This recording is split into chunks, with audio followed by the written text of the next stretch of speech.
அந்த சொத்துலாம் என்னங்க சார்? இப்ப நெறைய அந்த சொத்து வந்து மேடம் கையில் இப்போ கொடுக்குற காசெல்லாம் டீல் பேசுகிறது எல்லாமே நாளைக்கு கோடி கணக்கில் தான் பேசுவாங்க. நீங்கள் சுனிலுக்கோ இல்லை பிரசாந்த் கிஷோருக்கோ கொடுக்குறப்ப அவங்க நாளைக்கு எக்ஸ்ட்ரா மேனேஜ்மெண்ட் போடுவாங்க. ஒரு 1000 பேர் வைப்பான், சிஸ்டம் ஒர்க்கருக்கு பண்ணுவான், கிரவுண்ட் ரியாலிட்டிக்கு போடுவான், டேட்டா பேஸுக்கு போடுவான், அட்வர்டைஸ்மெண்ட்டுக்கு போடுவான். அவன் 200 கோடி வாங்கினா பரவாயில்ல.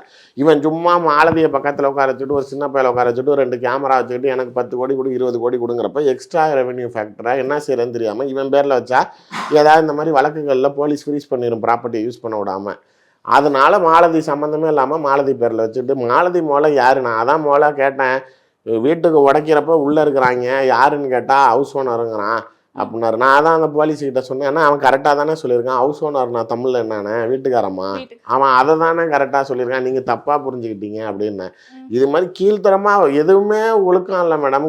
அங்கே கேட்குறப்ப நாளைக்கு வந்துட்டு மேடம் சாருங்கிறாங்க, இங்கே வந்து வீட்டுக்குள்ளே வர குடும்பம் நடத்துகிறாங்க. நான் பார்க்குறவன் திரும்பி அந்த யூடியூப்பை பார்க்குறவனா நம்ம என்னன்னு சொல்கிறது?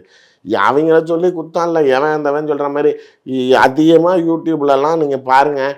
வந்து ஒரு பெண்ணை சந்தோஷப்படுத்துவது எப்படி, அதாவது ஆண்களுக்கு 4 டிப்ஸு, அதே ஒரு பொம்பளை டாக்டர் உட்காந்துட்டு சொல்லு 4 மில்லியன் பார்த்து வச்சுருக்குறாங்க.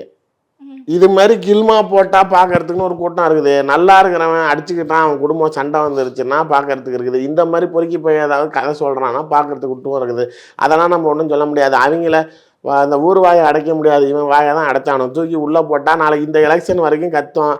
உள்ளே இருந்துச்சுன்னா வெளியில் வந்தோன்னா திரும்பி டிஎம்கே 5 வருஷம் இருந்துச்சுன்னா இவெல்லாம் பொட்டியை கட்டிட்டு ஊரை விட்டு போயிடுவான். அப்படி இருந்தால் தான் சரி. அவனை செய்கிறதே செய்கிறீங்க, தயவு செய்து சீக்கிரம் செஞ்சு அவனை தூக்கிட்டு போய். எனக்கு வேல்முருகனை பொறுத்த வரைக்கும் எனக்கு ஃபுல் கேரண்டி கண்டிப்பாக சொல்கிறேன். வேல்முருகனை பொறுத்த வரைக்கும் நான் முழுசான கேரண்டி சொல்கிறேன். கண்டிப்பாக பெயில் ரிஜெக்ட் ஆகுது, சவுக்கு சங்கர் கைதாகும்.